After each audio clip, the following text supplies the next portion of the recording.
Now, over 350,000 households in Turkana County are on the brink of drought as it continues to wreak havoc in the vast region.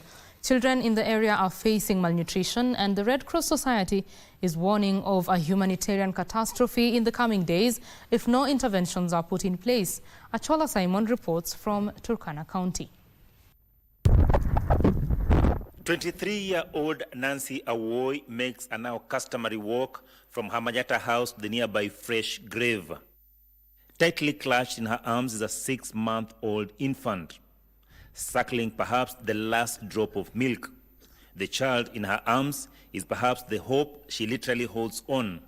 The fresh grave, a stark reality of what awaits if help does not come immediately. We have around 200,000 households which are in need of food, immediately in need of food. Njaa ilifanya hata aende, asa hata chakula akakosa, mbuzi, mfua, akaenda.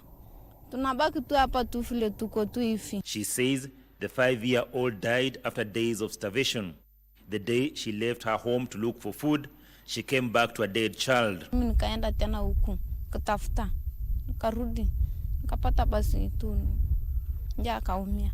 3 months since the disaster struck, the family remains hopeless, perhaps waiting for the inevitable. Tunaomba basi na Jokatao kama anakuja kunisaidia, akuja tu anisaidie tu sisi tu hapa.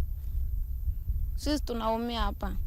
Watu wote tu tunaumia. Nancy is part of the 350,000 households that face starvation and are literally on the brink in the vast Turkana County. Temperatures here oscillate between 37 and 39. The heat literally squeezing every drop of water from the atmosphere. The withering plantation and the dry riverbeds attempt to tell the story. However, it is the deserted villages and the starving community that paint the true picture of devastation this community has gone through since it last rained over a year ago. Watu wameenda kutafuta, wale wanaweza na wale hawawezi. Mambo ya hapa ni tofauti.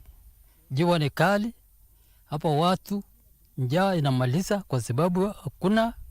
Haya maji pia tunachota mbali. Tukichota maji mbali mpaka huku kifua inaumia. Hakuna hata nini. Hospitali pia unaenda tena kama basi wewe hujakata sha. Wanakurudisha basi. Kwa sababu hakuna pesa yenye unaweka sha. Si wanasema mweke 300 kwa sha. Utapata hiyo 300 wapi? Ukame imesidi kabisa. Mali ile watu wako na watoto amehama upande wa Uganda huko, wengine amehama Sudan, wengine amehama upande sijui ya Alakatanga huko. Lakini sisi wengine hapa tunakaa tu. The hard hit areas include Turkana South, North and East. Families are now forced to brave long queues in the punishing heat to access water. Like human beings, the long dry spell has left animals rummaging for anything available. Most families have lost tens and hundreds of their livestock as the drought persists. At Nancy's home, we found the last standing goat, too weak to survive. The livestock pen, once hosting over 200 goats, now lies empty. Skins from slaughtered goats dot the entire compound. The family slaughters at least a goat a day, not out of volition, but forced by the ongoing drought that has claimed hundreds of thousands of livestock in the region.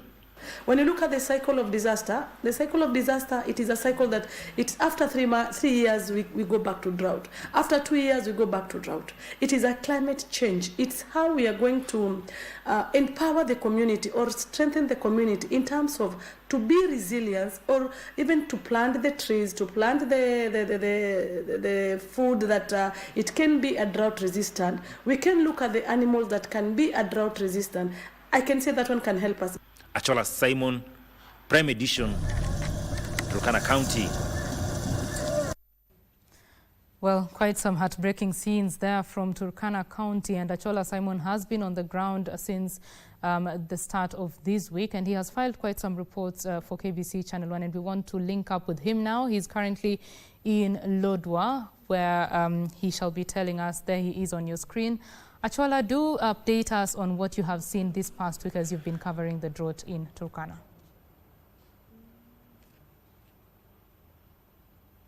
In the course of our 3-day stay here in Turkana County, three things have actually constantly come up in each and every conversation that we've actually had with the locals as we traversed the villages in Loima, na Pelelim, and of course na Mayana. Some of the things that locals told us that the elderly, especially men and women, and of course the children, were at a greater risk. They say that those that can actually not move out of their homes and actually go and look for food, they're at a greater risk. The other thing that they also pointed out was that their livestock were dying at a greater rate.